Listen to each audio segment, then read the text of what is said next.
மத்தேயு 13ஆம் அதிகாரம் 1 to 9 வரை எடுத்து வாசிக்கலாம். மத்தேயு 13.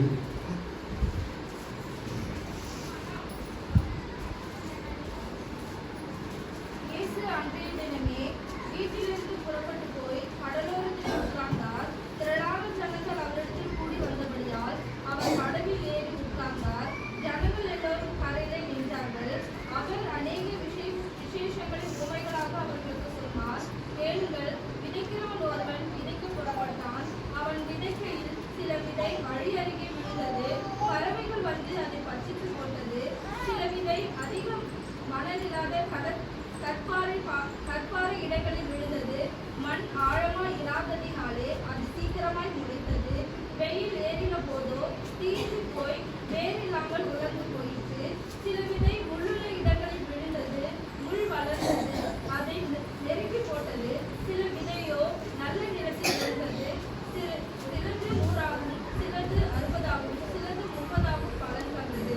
கேட்கிறதுக்கு காதுள்ளவன் கேட்க கடவன் என்றார். இதோட அர்த்தங்கள் அடுத்தடுத்து நம்ம வசனங்களை வாசிக்கும் போது தெரியும். ஸோ நீங்க 14 வாசிக்கிற போது அதோட அர்த்தங்கள் நமக்கு நல்லா தெரியும். ஹல்லேலூயா, ஹல்லேலூயா. ஸோ நீங்க உங்களுக்குள்ள எதுவும் நீங்க பேசிக்க வேண்டியதில்லை. மிக முக்கியமான இடம் தான். பொதுவாகவே கிறிஸ்தவர்களாக இருக்கக்கூடியவங்க இந்த 4 கேட்டகரி இருப்பாங்கன்னு சொல்லிட்டு யாரு சொன்னது? கர்த்தராகிய இயேசு கிறிஸ்துவே சொன்னது. அப்போஸ்தலனாகிய பவுலோ, மோசேயோ யாருமே இது சொல்லல. நல்லா கவனிக்கங்க. இது நல்லா எல்லாருமே கவனிக்க வேண்டிய ஒரு முக்கியமான விஷயங்கள். இந்த 4 கேட்டகரியில நான் எது நம்ம தீர்மானிக்க போறோம். இந்த 4 விதமான கேட்டகரியில நான் எங்க இருக்கிறேன் அப்படின்னு நம்ம ஒவ்வொருத்தருமே இன்னைக்கு நம்ம அதை யோசிச்சு நம்ம பரிசோதனை செய்து பார்க்க போறோம். ஏன்னா இயேசு கிறிஸ்து சொன்ன இந்த 4 கேட்டகரியில ஒரே ஒரு கேட்டகரி மட்டும்தான் பலன் கொடுக்குது. மீது 3 கொடுக்கல. 4ல ஒரே ஒரு நல்ல நிலத்தில் விதைக்கப்பட்ட விதை மட்டும்தான் வளருது. அந்த விதை வளரணும்னா அந்த நிலம் எப்படி இருக்கணும்? நல்ல நிலமா இருந்தா மட்டும்தான் அந்த விதையானது வளரும். இல்லைன்னா வளராது.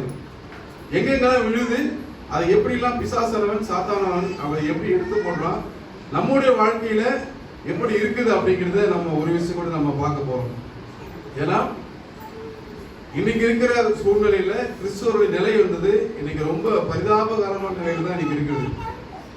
அநேக இடத்துல கிறிஸ்துவர்கள் பின்வாங்கி போறவர்கள் அநேகரா இருக்கிறாங்க. சபைக்கு வருவாங்க, பெரிய அளவில் நீங்க படிச்சவங்க வருவாங்கன்னா அது பெரிய கேள்விதான். வியாதி தான் முதல்ல சபைக்கு வருவாங்க. வியாதி சரியாக வரை இருப்பாங்க.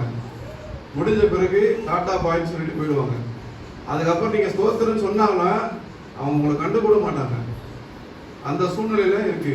சிலர் பிரச்சனை தீர்ந்தா போதும், எப்படியாவது ஆண்டவர் இந்த பிரச்சனை மட்டும் தீர்த்து வச்சிருங்க அப்படின்றதுக்காக வருவது உண்டு.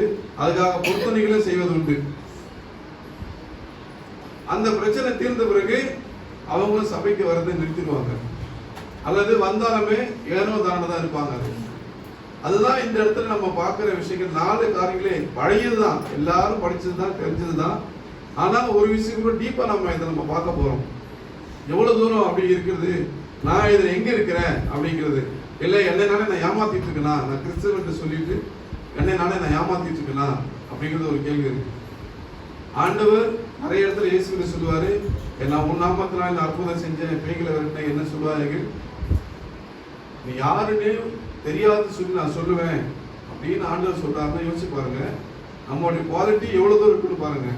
இப்ப நமக்கு இருக்கிற அந்த குவாலிட்டியை விட இன்னும் நமக்கு எதெல்லாம் இருக்கணும், எதெல்லாம் வளர்க்கணும் அப்படிங்கிறது தான் உண்மை. எல்லாரும் கடவுள் தேடுறாங்கன்னா கடவுள் தேடல. பெரும்பாலானவங்க தேடுறவங்க உண்மையான கடவுள் தேடுறாங்கன்னா அதுவும் இல்லை. ஆனா தேடுற ஒரு சிலர் நம்ம என்ன பண்றோம் அப்படின்னா, முழுமையாக ஆண்டவரை நம்ம ஏத்துக்கிறோமா தேடுறோமானா அதுவும் இல்லை. ரொம்ப ரொம்ப கம்மியா தான் இருக்கு பெர்சன்டேஜ் வைஸ்ல. இத 4 கேட்டகரியில ஒரே ஒரு சதவீதம் மட்டும்தான், அதாவது 4ல ஒரு பகுதி மட்டும்தான் ஆண்டவர் நல்ல நிலத்தில் விதைக 30, 60, 100 பலன் கொடுக்கக்கூடிய அந்த சூழ்நிலை இருக்காங்க. அப்படின்னா 25% பேர் தான் இதுல இருப்பாங்க அப்படிங்கிறத கணக்கு. அவர் சபைக்கு வரவங்கள ஒரு 100 பேர் எத்தனை பேர் ஒழுங்கா பலன் கொடுக்குறவங்களா இருப்பாங்கன்னா எத்தனை பேர்? 25 பேர். ஏன்னா நான்குல ஒரு பகுதி. அதுதான் முதல் பகுதியை நம்ம எடுக்கிறோம் அப்படின்னா வாசித்தது போல மத்தேயு 16 வாசிங்க. ஒருத்தர் 13-16 அப்படி வாசிங்க.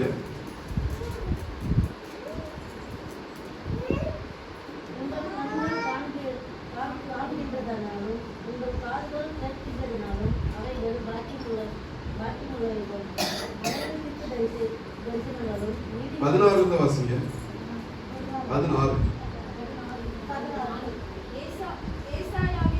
ஏசாயாவின் தீர்க்கதரிசனம் அவர்களிடத்தில் நிறைவேறுகிறது. அதாவது, காதார கேட்டும் உணராதிருப்பீர்கள், கண்ணார கண்டும் அறியாதிருப்பீர்கள்.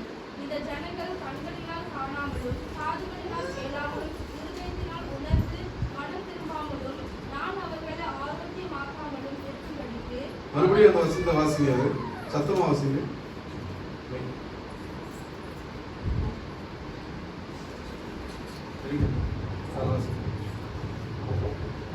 ஏசாயாவின் தீர்க்க தரிசனம் அவர்களிடத்தில் நிறைவேறுகிறது. அதாவது, காதார கேட்டும் உணராதிருப்பீர்கள், கண்ணார கண்டும் அறியாதிருப்பீர்கள்.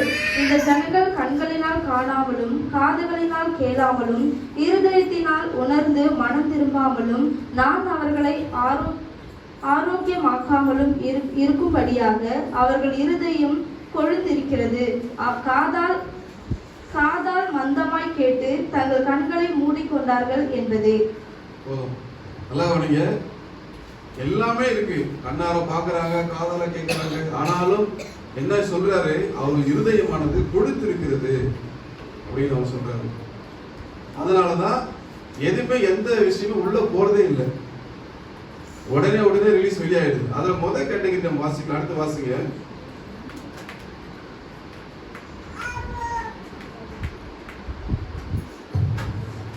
உங்கள் கண்கள் காண்கிறதினாலும் உங்கள் காதுகள் கேட்கிறதினாலும் அவைகள் பாக்கியமுள்ளவைகள். அநேக தீர்க்கதரிசிகளும் நீதிமான்களும் நீங்கள் காண்கிறவர்களை காணவும் நீங்கள் கேட்கிறவர்களை கேட்கவும் விரும்பியும் காணாமலும் கேளாமலும் போனீர்கள் என்று மெய்யாகவே உங்களுக்கு சொல்கிறேன். ஒருவன் ராஜ்யத்தின் வசனத்தை கேட்டும் உணரார் இருக்கும்போது பொல்லாங்கன் வந்து அவன் இருதயத்தில் விதைக்கப்பட்டதை பறித்துக் கொள்கிறான். அவனோ வழியருகே விதைக்கப்பட்டவன். முதலாவதாக வழியருகே விதைக்கப்பட்டவனுடைய முதல் நிலை எது? வழியருகே விதைக்கப்பட்ட விதைகள். இதுல இன்னொரு என்னன்னா 18வது வசனத்தை நீங்க வாசிச்சீங்க அப்படின்னா அதை விதைக்கிறதா யாரு? ஆண்டவர். இந்த விதை என்னது? வேத வசனங்கள். அந்த வேத வசனங்கள் விதையாக விடுகிற இடம் என்ன இடம்? முதல் இடம் வந்து வழி அருகே விதைக்கப்படுகிற விதை இடம் அது. அந்த இடத்துல போட்ட உடனே என்ன நடக்குது அப்படின்னா பிசாசன் வந்து அந்த விதைகளை என்ன பண்றான்? எடுத்து தூக்கி போட்டுறான். பொல்லாங்கன் வந்து அந்த விதைகளை தூக்கி போட்டுறான். அவங்களுக்கு என்ன? அவங்களால எதுவுமே பண்ண முடியல. அநேக வேத வசனங்களை மேலோட்டமா தான் கேட்பாங்க. அவங்க அதை பெருசாலாம் உள்ளெல்லாம் போகாது. சபைக்கு போனாவே அற்புதம் நடந்துரும் அப்படின்னு ஒரு குரூப்ல இருக்கும் இல்லையா? அந்த குரூப்புகள்லாம் வந்து வேத வசனத்தை அதெல்லாம் கேட்க மாட்டேன். நீ என்ன வேணாலும் சொல்லு, அதெல்லாம் நான் கேட்க மாட்டேன். என்ன சொல்ல வரேன்? எனக்காக ஜெபம் பண்ணுங்க, எனக்கு வியாதி சுகமானா போதும் அப்படிதான் இருப்பாங்க. அந்த வேத வசனம் உள்ளே கிரியேட் பண்றதுக்கு அவங்க அலோவ் பண்ணவே மாட்டாங்க. இது மேலோட்டமா இருந்தீங்க அப்படின்னா அந்த வசனங்கள் வந்து உங்களுக்குள்ள விதைக்கிறதுக்கு உள்ள போகிறதுக்குள்ளே பிசாசனவன் அதை எடுத்து போட்டுருவாங்க. உங்களுக்குள்ள கேட்டு உள்ள போகிறதுக்குள்ளே பிசாசனவன் அதை என்ன பண்ணுவான்? அதை எடுத்து போடுவான். அதுதான் அந்த முதல் கேட்டகரி. வேத வசனம் அப்படிங்கிறது மிக மிக மிக மிக முக்கியமானது. இந்த திருசபைக்கு நம்ம வந்திருக்கிறோம், பாஸ்டர் வரல எப்படிலாம் இருந்தா என்ன அப்படின்னு சொல்லி இருக்கிறோம் அப்படின்னா நம்ம யாரை ஏமாத்துறோம்? அவரை பாஸ்டர் ஏமாத்துறோம், முக்கியமாக ஆண்டவரை நம்ம ஏமாத்துறோம். யாரு இருந்தாலும் இல்லைனாலும் நாம திருசபைக்கு வந்து யாருக்காக வந்திருக்கோம் அதான் யோசிக்கணும். நீங்க வந்து போதகரை நீங்க கடவுள் ஸ்தானத்துல வச்சீங்கன்னா நீங்க அவருக்கும் பிரச்சனை உண்டாக்குறீங்க, உங்களுக்கும் பிரச்சனை உண்டாக்குறீங்க. சரிங்களா? கடவுள் இடத்துல யாருக்கும் வைக்கக்கூடாது. சரிங்களா?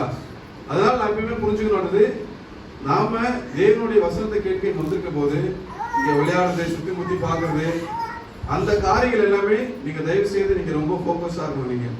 நீங்க குழந்தை வெளியே தூக்கிட்டு போயிடுமா, சரிக்கா தூக்கிட்டு போயிடுவீங்க. ஸோ நீங்க இதெல்லாம் கவனிங்க, உங்க ஃபோக்கஸ் அங்கதான் இருக்கு, குழந்தைகிட்ட தான் இருக்கு. அப்போ நம்ம எவ்வளவு குழந்தைத்தனமா இருக்கு பாருங்க. ஸோ நல்லா கவனிங்க.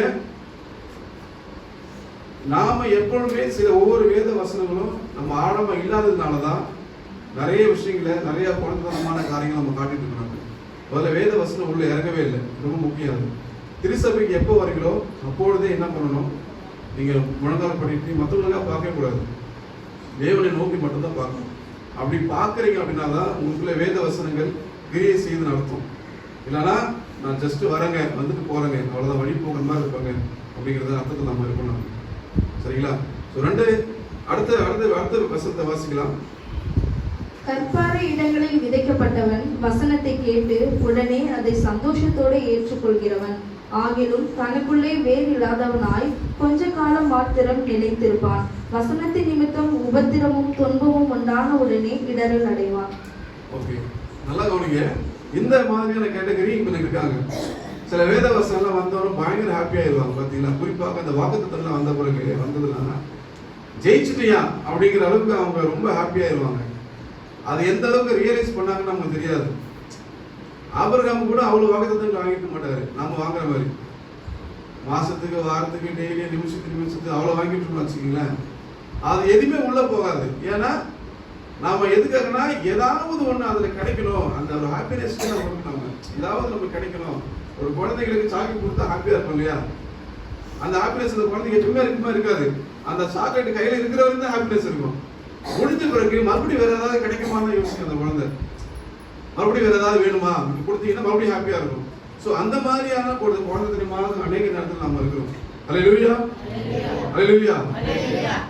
இங்கே கனவு உலகத்துக்கு போக வேணாம், இங்க கொஞ்சம் எங்க இருந்து என்னன்னு சொல்லி கவனிங்க. ஏன்னா இங்கேயும் வேத வசனம் விதைக்கப்படுகிறது.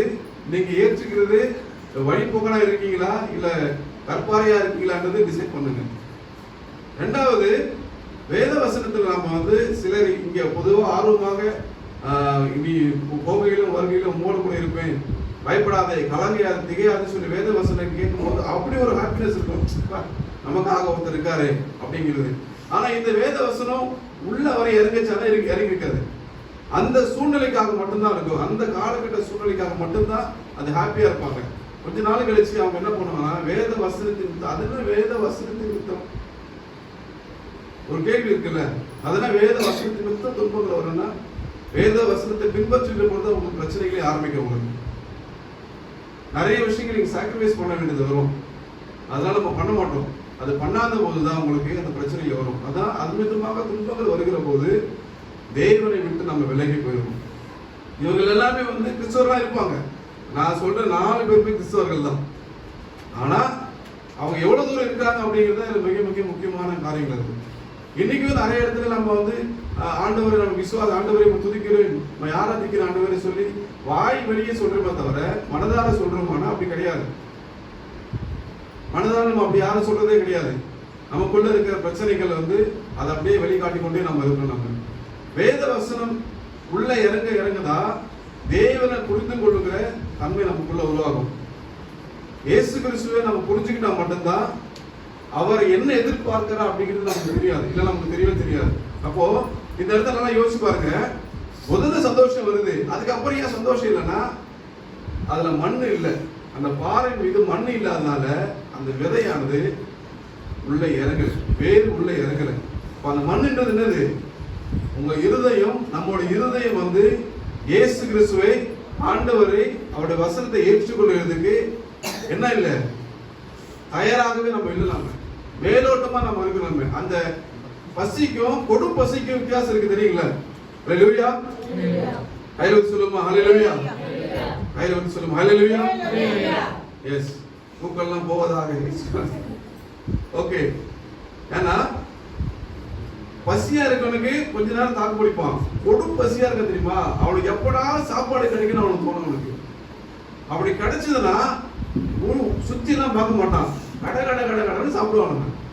ஏன்னா பசியை போக்கணும், இல்லைன்னா மயங்கி கீழே விழுந்துருவோம் அப்படிங்கிற ஒரு விஷயம் தான். அந்த தாகம் இருக்கிற ஒருத்தருடைய வாழ்க்கையில தான் இருதயம் உள்ளவர் தான் வசனமானது உள்ள இருக்கும். பசியா இருக்கிறவங்க தானே சாப்பாடு நல்ல உள்ள இருக்கும். பசி இல்லாதவங்க சாப்பாடு கொடுத்தா ஆகும், தூக்கி போட்டுருவாங்க, அது மதிக்க மாட்டாங்க, அதனால வேஸ்ட் பண்ணுவான். ஓரளவுக்கு பசி இருக்கேன், ஒரு லைட்டா சாப்பிடுவான், அவ்வளவுதான். ஆனா உண்மையாவே பசியா இருக்கிறவங்க தான் அதனுடைய வேல்யூ தெரியும். அதே மாதிரி வேத வசனத்தினுடைய உண்மைத்துவத்தை அதோட வாஞ்சையா இருந்தாதான் நமக்கு உள்ள இறங்கும். இல்லைன்னா கற்பாறை மாதிரி தான், கல்லு மாதிரி தான் மனசு இருக்கும்.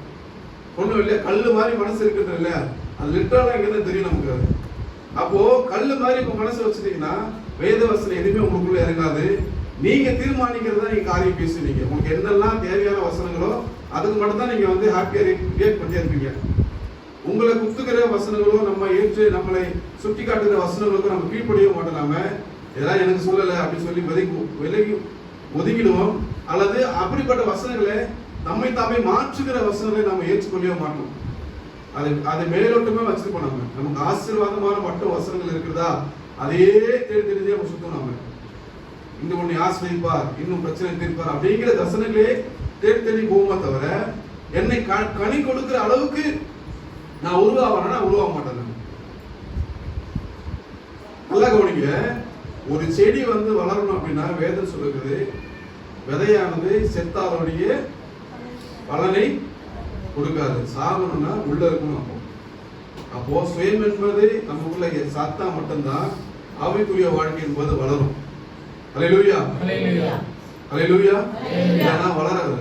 அப்போ அந்த விதை வளரணும் அப்படின்னா, ஆவிக்குரிய வாழ்க்கையில வளரணும் அப்படின்னா நம்முடைய சுயத்தை நம்ம வந்து முழுமையாக நம்ம வந்து ஒழிச்சா மட்டும்தான் இந்த ஆவிக்குரிய விஷயம் வளரும்.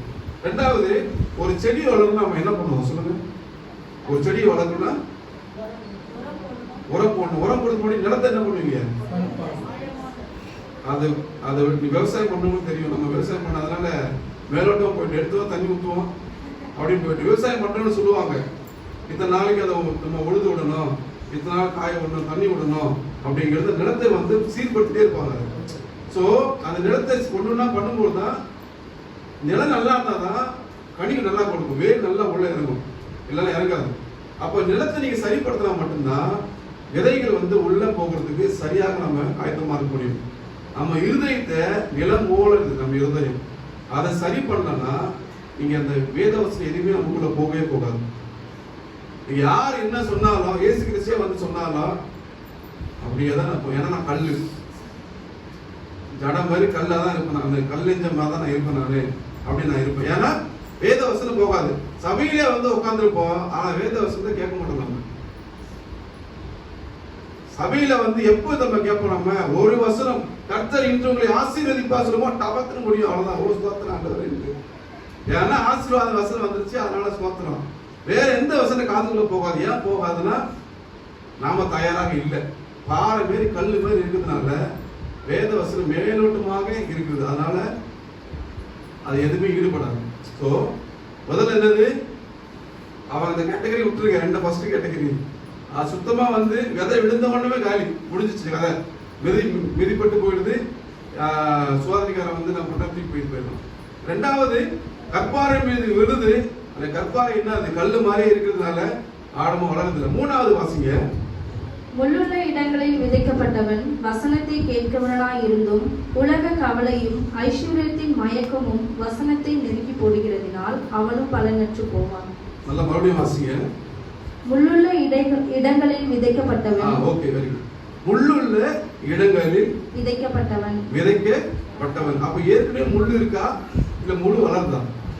முள்ளு ஏற்கனவே இருக்குது. அந்த முள்ளுக்கு என்ன உதாரணம் சொல்றாங்க? வாசிக்காது அர்த்தம்.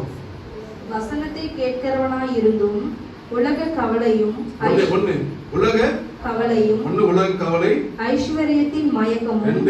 ஐஸ்வர்யத்தின் மயக்கம், உலக கவலை. நல்ல கவனிக்க சொல்லுங்க. உலக கவலை. ரெண்டாவது ஐஸ்வர்யத்தின் மயக்கம். ரெண்டு விஷயம் மிகப்பெரிய விஷயம். உலக கவலை என்னது? நாளைக்கு என்ன நடக்க போதோ, நான் என்ன ஆக போதோ, என் ஃபியூச்சரை பத்தியே ஒருத்தன் கவலைப்பட்டு தெரியுமா? அதுதான் சில பேர் பார்த்தீங்கன்னா வீட்டுக்கு போடுவாங்க போற கூட்டுகள், அத்தனை கூட்டு போடுவாங்க. சில நம்ம வீடுலாம் இருக்கிறது ஒரே 2 கதவு தான், எத்தனை கூட்டு போட முடியாது. சில வீடுகள் நிறைய வீடு இருக்கும், ஒவ்வொரு கதவு போடும்போது ஒரு கூட்டு போட்டே போவாங்க. சிலர் பைக் ஓட்டுறவங்க பார்த்தீங்கன்னா ஃப்ரண்ட் வீல்ல ஒரு லாக் போடுவாங்க. ஏற்கனவே பைக்கில் லாக் இருக்கும். ஃப்ரண்ட் வீல்ல ஒரு லாக் போடுவாங்க, பேக் வீல்ல ஒரு லாக் போடுவாங்க. அந்த லாக் போட்டு அந்த வண்டி எவன் தூக்கி போறான்னு தெரியாது. ஆனா அவ்வளவு பயம் இருக்கும். ஏன்னா ஏதோ ஒரு கவலை நமக்குள்ள எடுத்துட்டு இருக்கும். யாராவது வண்டிக்கு போகும்போது பிரயாணம் பண்ணும்போது பயந்துக்கிட்டே போவாங்க, எதுவும் ஆகிடக்கூடாது, ஆக்சிடென்ட் ஆயிடுச்சுன்னா வரும். ஏன்னா நிறைய செய்தி கேட்டே இருப்பாங்க. வீட்டில் இருக்க என்ன பண்ணுவாங்க தெரியுங்களா? தனியா எத்தனை பேரால் இருக்க முடியும் சொல்லுங்க? யாருமே வீட்டில் இல்லை. நான் ஒரே ஒரு ஆளு தான். தனியா எத்தனை பேர் உங்களால் இருக்க முடியும் சொல்லுங்க? எல்லா கதையும் க்ளோஸ் பண்ணிட்டோம், அவ்வளவுதான். காத்தே உள்ள வராது. அவ்வளோ பயத்தில் நம்ம இருப்போம். நம்ம ஏன்னா தனியா நான் இருக்கிறேன் நான் அப்படின்னு பயத்துல. ஸோ இதெல்லாமே நிறைய கவலைகள் இருக்கு. உலக கவலையில என் ஃபியூச்சரை பத்தி யோசிக்கிற கவலையில அது மிகப்பெரிய ஒரு கவலை. அது அவனுக்கு வந்து கல்யாணமா இருக்காது. தன் பிள்ளையினோட எதிர்காலத்தை வரையும் யோசிப்பாங்க. ஐயோ ஏரியா வந்துருச்சு, இப்போ நான் என்ன பண்றது? பிள்ளைகள் எவ்வளவு பொருளா இருக்கு. இந்த உலகம் ரொம்ப கெட்டு போயிருக்குது. ஒரு முதல்ல கல்யாணம் ஆச்சான்னு ஆகல. கல்யாணம் ஆகாத ஒரு ஆளு அவன் பிள்ளை வரையும் யோசிக்கிறான். அவ்வளவு பெரிய கவலை அவனுக்கு இருக்கு. சம்பளம் வந்துன்னா எவ்வளவு காலியாயிடுமே. சில பேர் காசு செலவு பண்ணதை யோசிக்க பயங்கரமா யோசிப்பாங்க. பார்த்து யோசிச்சிட்டே இருப்பாங்க அவங்க. வேதம் சொல்லுகிறது, வாரி இறைத்தும் விருத்தி அடைவாரும் உண்டு. நீதிமொழியில வாசிக்கலாம், நீங்க வாசிக்கலாம். வாரி இறைத்தும் விருத்தி அடைவாரும் உண்டுன்னா தாராளமாக நீங்க கொடுத்தாலும் கர்த்தர் உங்களை உயர்த்துவார். ஆனா நம்ம ஆளுங்க என்ன பண்ணுவாங்கன்னா அதை செலவு பண்ணவே மாட்டாங்க. பக்கத்துல செத்தாலும் கையில காசுன்னு சொல்லிட்டு முடிச்சுவாங்க. அவ்வளவுதான். ஐஸ்வர்யத்தின் மயக்கம் அப்படிங்கிறத யோசிச்சு பாருங்க. பணத்தை அல்டிமேட்டா என்னன்னா பணம் தான். சொந்தக்காரலாம் செகண்டரி தான். பணம் இருந்தா லைஃப் செட்டில் ஆயிடும் அப்படின்னு. அது எவ்வளவு பெரிய பணம் சம்பாதிக்கிறது தப்பு இல்லை. நான் இன்னொரு விளக்கத்தை சொல்லிடுறேன். என்ன பிரதர் அப்பனா வேலைக்கு போறது தப்பா நினைக்கூடாது. வேலைக்கு போயிட்டு சம்பாதிக்கிறது எந்த தவறும் கிடையாது. பண ஆசைன்னு ஒண்ணு இருக்குது இல்லைங்களா? அதுதான் வேதம் சொல்லுகிறது. பண ஆசை எல்லா தீமைக்கும் வேற இருக்கிறது அப்படிங்கிறது தான். பண ஆசை அப்படிங்கிறது ஒரு மனுஷன் பயங்கரமா கொள்ளுறது. நம்ம கூட இருக்கிற உறவுகளை சாகடிச்சிடும். நம்ம கூடயே இருக்கிற சகோதர சகோதரிகளுக்கு விரோதமாக நம்ம மாறி போயிடும். எவனையுமே நம்ம ஏத்துக்க மாட்டோம். ஏன்னா பைசா பிரச்சனை வந்தாலே காலி. இன்னைக்கு இருக்கிற நிறைய கிறிஸ்தவர்கள் சொன்னாலும் கூட இந்த பணத்தை ஹேண்டில் பண்றதுல நாம தோற்று போயிடணும். நம்ம என்ன பண்ணணும்? கிறிஸ்துக்குள்ளாக ஜீவிக்கணும்னா இந்த புரிதல் நம்ம இருக்கணும். ஹல்லேலூயா, ஹல்லேலூயா. அப்போ வேத வசனத்துல நம்ம வளரணும் அப்படின்னா உலக கவலைகளை எப்படி நம்ம ஹேண்டில் பண்ணணும், எப்படி இதை வந்து நம்ம சரி செய்யணும், எப்படி இதை நம்ம வந்து தீர்வு காணணும் அப்படிங்கிறது நம்ம யோசிக்கணும். பண விஷயத்தில் நம்ம எப்படியாக இருக்குன்னு சொல்லி நம்ம யோசிக்கணும். இப்படிப்பட்டவர்களுக்கு என்ன வசனங்கள் வந்தாலும் அதான் பாருங்க, வசனம் வளர்த்து கூட இடம் கொடுக்கல. ஏன்னா இந்த ரெண்டு கவலைகளை சேர்ந்து அந்த வசனத்தை நெருக்கி போடுது. நல்லா கவனிங்க. ஹல்லேலூயா. வேத வசனம் சொல்லும் இல்லையா, நீங்க விசுவாசித்தால் தேவனுடைய மகிமை காண்பாய் என்று சொல்லுகிறதுல மிகப்பெரிய ஒரு பிரச்சனை வரும்போது இந்த வசனம் நம்ம சொல்லுவோமா? மிகப்பெரிய ஒரு வியாதி வந்துருச்சு. நீ விசுவாசித்தால் ஆமா ஆமா ஆமான்னு வாய்ப்பு வந்து சொல்லுமே தவிர மனசார நினைக்க மாட்டோம். யார் பிரச்சனை உனக்கு என்ன தெரியும்? நீ சொல்லிட்டு போயிருவ. எனக்கு தான் தெரியும். நீ ஆயிரம் பேசுவே நீ அப்படின்னு நான் பேசுவோம்.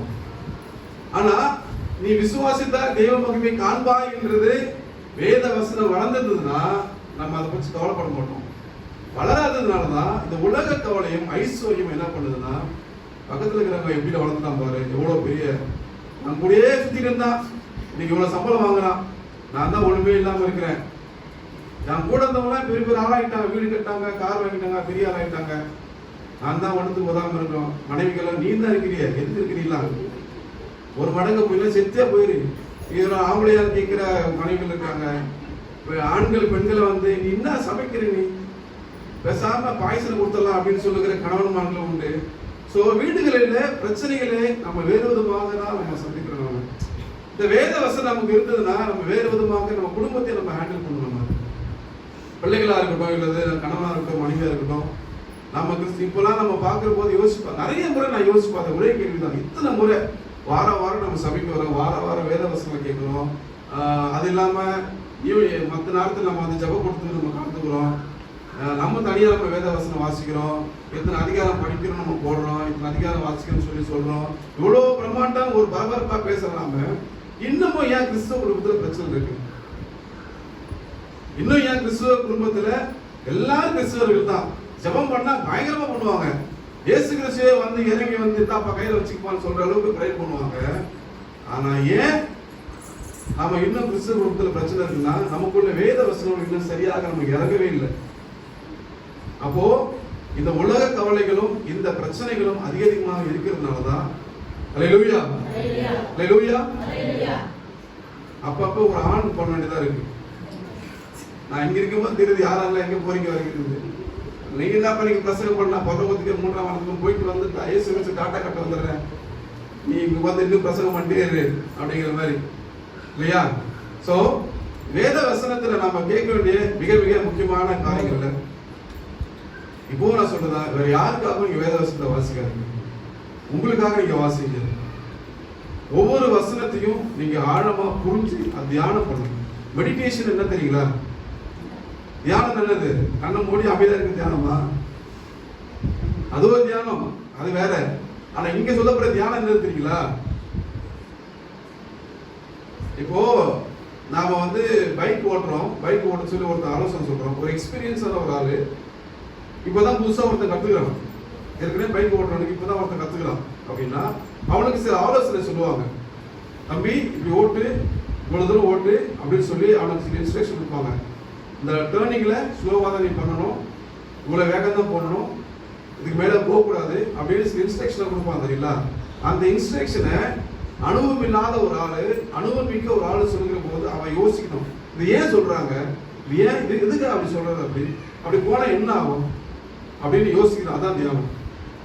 இந்த வேத வசனம் அப்படிங்கிறது இது இப்படி போகாத, இங்க போனா நீ விழுந்துருவ, இங்க போனா உனக்கு அடி போடும், இங்க போனா பாவத்துல விழுந்துருவ அப்படின்னு சொல்லப்பட்ட வேத வசனத்தை இப்படிதான் ஏன் சொல்லப்பட்டிருக்குது, அப்ப என்ன எதுக்காக சொல்லப்பட்டிருக்குதுங்க அப்படின்னு நம்ம யோசிக்கணும். அந்த அனுபவத்தை யோசனை மூலியமாக நம்ம புரிஞ்சுக்கிறது தான் தியானம் அப்படிங்கிறது. அதனாலதான் இங்க நம்ம வந்து வேத வசனத்தை அப்படிதான் நம்ம புரிஞ்சுக்கணும். நம்ம இரவும் பகலும் தியானமா இருக்கிற மனுஷன் பாக்கியவான், அவன் நீர்க்காலில் ஓரமாய் நடப்பட்டு தன் காலத்தில் தன் கனியை தந்து இலை உதிராது இருக்கிற மரத்தை போல இருக்கிறான், அவன் செய்வதெல்லாம் வாய்க்கும் அப்படின்னா சங்கீதம் 1 சொல்ற மாதிரி தியானிக்கிற மனுஷன் இந்த வேத வசனம் சொல்றது, இதனால எனக்கு என்ன பலன், இது ஏன் இப்படி சொல்லுது, துன்மார்க்குடைய ஆலோசனை படி நடவாமலும் பாவியுடைய வழியில் இல்லாமலும் பரியாசக்கார உட்காரும் இடத்தில் உட்காராமலும் வேதம் சொல்லுகிறது. அப்ப துன்மார்க்குடைய ஆலோசனை படி நடவாமலும் யார் துன்மார்க்கை ஃபர்ஸ்ட் கண்டுபிடிக்கணும்? அல்லேலூயா. ஃபர்ஸ்ட் யார் துன்மார்க்குன்னு ஃபர்ஸ்ட் கண்டுபிடிக்கணும். ரெண்டாவது அவனுடைய ஆலோசனைப்படி ஏன் நடக்கக்கூடாது அடுத்த கேள்வி. அப்ப அவன் என்ன ஆலோசனை சொல்லுவாங்க, நம்மளை கெட்டு போற அளவுக்கு தான் சொல்லுவாங்க, ஏய் இதெல்லாம் செய்யாத, என்ன வாழ்ந்து 100 வருஷம் சாந்தி என்ன பண்ண போற, வாழ்ற வரை என்ன பண்ணுவோம், சந்தோஷமா செத்து சாவம் தவிர இருக்க வரையும் சாவ தலையா இருப்போம், அவ்வளவுதான். அதுக்கு ஷார்ட்கட் இருக்கும், அதை நம்ம செய்வோம். திருடுறதோ வேலையில ஒரு ஒரு நேர்மையா இருக்காது, என்ன பண்ணுமோ அதெல்லாம் பண்ணுவோம், அதெல்லாம் அவன் சொல்லி கொடுப்பான். அந்த மாதிரி துன்மார்க்கமான காரியங்களே கேட்காத சொல்றாரு. ஏன் கேட்காத, அப்படி கேட்டு நல்லா என்ன ஆகும், அவன் தப்பிச்சிருவான், நீ மாட்டிக்குவேன். ஒரு பழமொழி சொல்லுவாங்கல்ல, நோக்கு தின்னுவேன் ஓடிடுமா, அதை ஓட்டி தின்ன மாட்டேன்ற மாதிரி சில நிறைய இடத்துல நீங்க பார்த்துருப்பீங்க தெரியுங்களா? நிறைய இடத்த பார்த்துருப்பீங்க. நமக்கு ஆலோசனை சொல்லுவோம், எஸ்கேப் போயிடுவான், அதை பற்றி கேட்டு செஞ்சோ மாட்டிப்பாங்க. ஏய் நீ அப்புறம் தப்பிச்ச அப்படின்னா அவனுக்கு தெரியாது தப்பிச்சிருக்கு, ஆனா அவன் பற்றி கேட்டவெல்லாம் மாட்டிப்பாங்க. அதுதான் வேதம் சொல்லுகிறது, துன்மார்க்க ஆலோசனை படி செய்யப்படும். ஸோ இது மாதிரி நம்ம ஒரு நாளா யோசித்ததான், அதுதான் அப்படிதான் தியானத்தை மட்டும்தான் அது வேத வசனங்கள் உள்ள போகும். அப்ப தியானிக்கிற அளவுக்கு நம்ம இருதயமானது தயாராக நிலையில் இருக்கணும். நம்ம வேத வசனம் இம்பார்ட்டன்ட் கொடுக்கணும். காலையில எழுந்துச்சா இதுக்காக நம்ம வந்து ஒரு 10 நிமிஷம் கண்டிப்பா ஒதுக்கிடணும். நீங்க இதுக்காக நீங்க ஒதுக்கணும் உங்க நேரத்தை பொறுத்திருக்கு. ரெண்டாவது என்ன யோசிக்கலாம்னா, இந்த மாடு அசை போட தெரியுமா உங்களுக்கு? மாடு நான் பண்ண டைம் கிடைக்கும் கரெக்டான மீன் சொல்லிடும். நான் யூஸ்வலா அந்த கேட்டகரி தான் யூஸ் பண்ணணும். கடகரான மீன் சொல்லிடும். அதுக்கப்புறம் ஒரு இடத்துல உட்காந்து ஆசை அப்படியே அமைதியாக உட்காந்து இருக்கிறதெல்லாம் விளையாட்டு அசைவு போட்டே இருக்கும். ஸோ நம்மளால வந்து உட்கார முடியல அப்படின்னா மாடு போய் நினச்சிக்க வேண்டியதான். வசதிகள் கடகண்டு காலையில் எழுந்து அப்படியே வாசிக்கணும். தியானிக்கிறதுக்கு இடமா இல்லை. வண்டியில் டிரைவ் பண்ணும்போது தியானிக்கலாம், நீங்கள் வரும்போது தியானிக்கலாம், வேற எதாவது கண்டதை யோசிக்கிறதுக்கு பதிலாக இந்த வேத வசனம் ஏன் சொல்லுதுன்னு நீங்கள் யோசிக்கலாம். நீங்கள் புரியுதுங்களா? ஈஸி, வெரி ஈஸி தான். இதுக்காக நீங்கள் ரூம் போட்டு தனியாக ஒரு ரூம் போட்டு யோசிக்க வேண்டிய அவசியமே இல்லை. தனியா ஒரு இடத்துல ஒரு ரூம் உருவாக்கி தனியா அது மூலையில உட்காந்து ஒன்றும் பண்ண தேவை கிடையாது. ஆண்டவர் எங்கும் நிறைந்திருக்கிறவர். அல்லேலூயா. பிதாவாகிய தேவனை எங்கும் தொழுது கொள்கிற காலம் வருகிறது. காலம் அதுதான் இந்த காலம். அப்போ நம்ம குறிப்பிட்ட நேரம் தேவையில்லை. அப்போ எல்லா இடத்துலையும் தொழுகிற போது ரொம்ப ரொம்ப முக்கியமானது வேத வசனங்கள் தியானிச்சுட்டு நம்ம இருக்கணும். நல்லா கவனிங்க, ஒரே ஒரு வசனத்தை நீங்க அனுபவிக்கிறதுக்கு பல வருடங்கள் ஆகும்.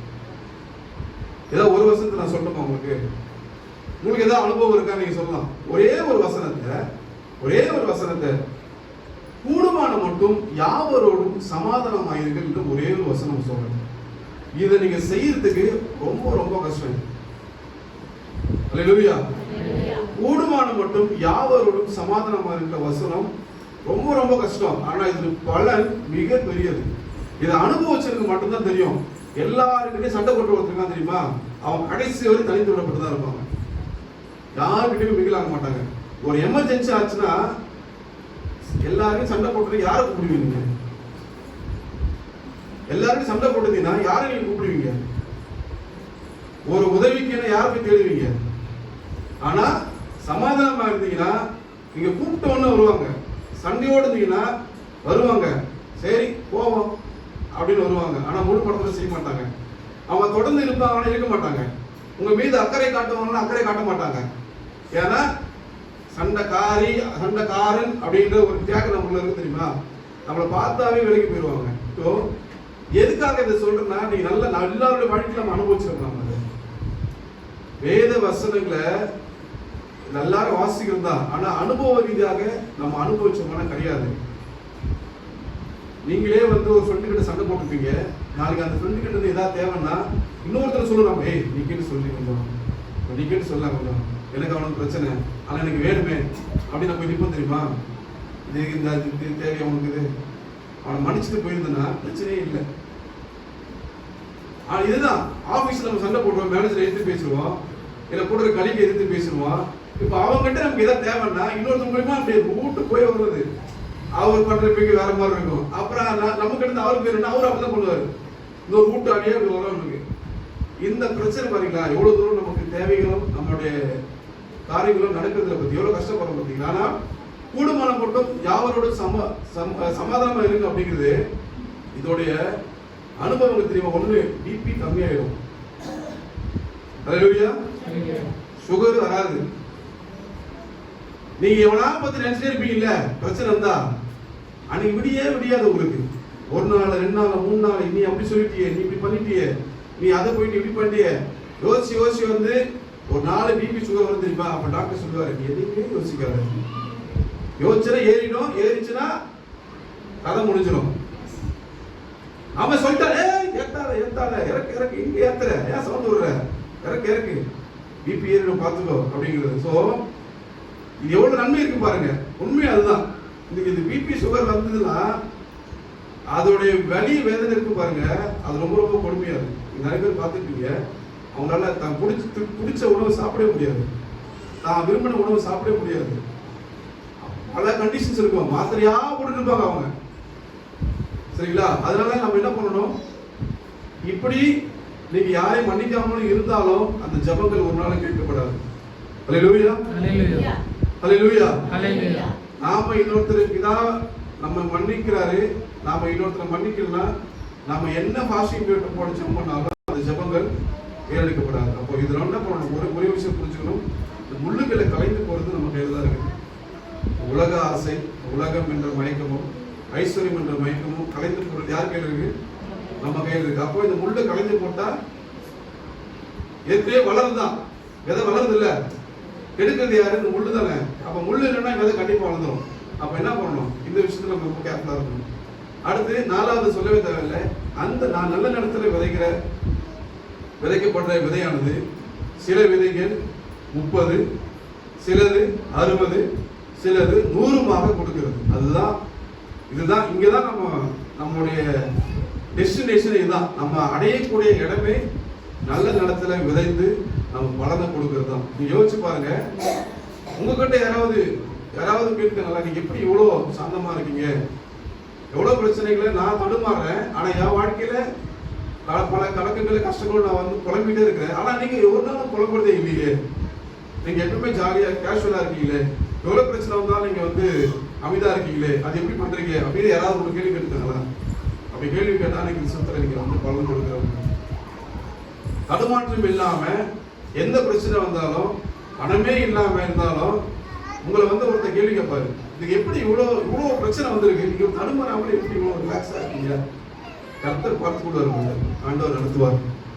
என்னை நடத்தின கர்த்தர், ஜீவனுள்ள ஆண்டவர் என்னை நடத்துவதற்கு போதுமானவராக இருக்கிறார். ஹல்லேலூயா, ஹல்லேலூயா. சத்தமா சொல்லுங்க, ஹல்லேலூயா. என்ன நடத்த ஜீவனுள்ள தேவன் என் கூட இருக்கிறாரு, எனக்கு கவலை இல்லை, ஒன்றும் பிரச்சனை கிடையாது, நடக்கிறது நடக்கும் அப்படிங்கிறது ஆண்டவர் அந்த புத்தியை கொடுப்பாரு. அதுதான் நாம பலன் கொடுக்க ஆரம்பிச்சிருக்கோம்னு அர்த்தம், அந்த ஸ்டேட்ல வந்திருக்குன்னு அர்த்தம். நம்ம எவ்வளவு தூரம் பலன் கொடுக்கறன்றது நமக்கு தெரியாது, மற்றவர்கள் நமக்கு பார்த்து சொல்லுவாங்க. அதுதான் புரியுதுங்களா?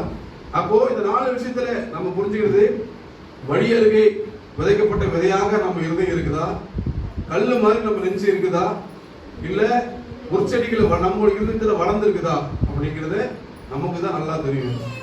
4வது கேட்டகரி என்னன்னா, நம்ம யாரும் அட்வைஸ் பண்ண தேவையில்லை. ஆண்டவர் என்ன பண்ணுவாரு, அந்த ஆசீர்வாதங்களை அது வளரும். அதான் சொல்ற, தனியா ஒரு ஆசீர்வாதம் தனியாக சொல்லவே இல்லை. விதைக்கிறாரு, அந்த விதைகளானது வளரும். வளரக்கூடிய விதை தான் ஆண்டவர் போறாரு. மலடியா இருக்கிற இல்ல மட்டா இருக்கிற எந்த விதைகள் ஆண்டவர் போடல, வளரக்கூடிய விதைகள் தான் போறாரு. ஆனா நாம என்ன பண்றோம், அதை நம்ம அதை ஏத்துக்கிறது கிடையாது. இப்போ வேத வசனங்களை நமக்குள்ளே கிரியை செய்யணும் அப்படின்னா, நம்முடைய நிலம் என்ற விதைய, இந்த நிலம் என்ற இந்த இருதயத்தை நம்ம கொத்தி தயாரா வச்சிருக்கோம். புரியுதுங்களா? எத்தனை பேர் புரிஞ்சு நினைக்கிறேன். நம்முடைய இருதயத்தை நம்ம தயார்படுத்தணும், ஆண்டவருக்காக தயார்படுத்தணும். இன்னொன்னு நல்லா கவனிங்க, நம்ம ஒரு வேலை செஞ்சு அதனால நமக்கு பலன் கிடைச்சாதான் அதை மறுபடியும் செய்ய நமக்கு தோணும், இல்லைங்களா? ஹல்லேலூயா. அது வந்து தோணாது. வேத வசனத்தை நம்ம அனுபவிச்சு அதோடைய நம்ம ருசி பார்க்கல அப்படின்னா அடுத்தடுத்த வசனத்தை நம்ம போகவே மாட்டோம். நம்ம இதை நீங்க ருசி பார்த்துட்டீங்க அப்படின்னா நீங்க அடுத்தடுத்த வசனத்தை, அப்ப இந்த வசனம் நம்ம லைஃப்ல நான் ட்ரை பண்ணணும், அந்த வசனம் ட்ரை பண்ணணும் அப்படின்னு யோசிச்சு போயிட்டே இருப்பீங்க. இது ஏன் சொல்றேன்னா, முன்னாடி நான் சொன்ன மாதிரி அனுபவம் மிக்க ஒரு ஆளு வண்டியை எப்படி ஓட்டுற சொல்லி அனுபவம் இல்லாத சொல்லி கொடுத்தது போல, குழந்தைகளா இருக்கிற நமக்கு இந்த வேத வசனம் பல மடங்கு அனுபவத்தை நம்ம சொல்லிக் கொடுக்குது. அதை நம்ம புரியாதவர்களா இருக்கிறோம். அப்படி புரிஞ்சிச்சு அப்படின்னா நம்ம ஈஸியா நம்ம வளர்ந்துரும்.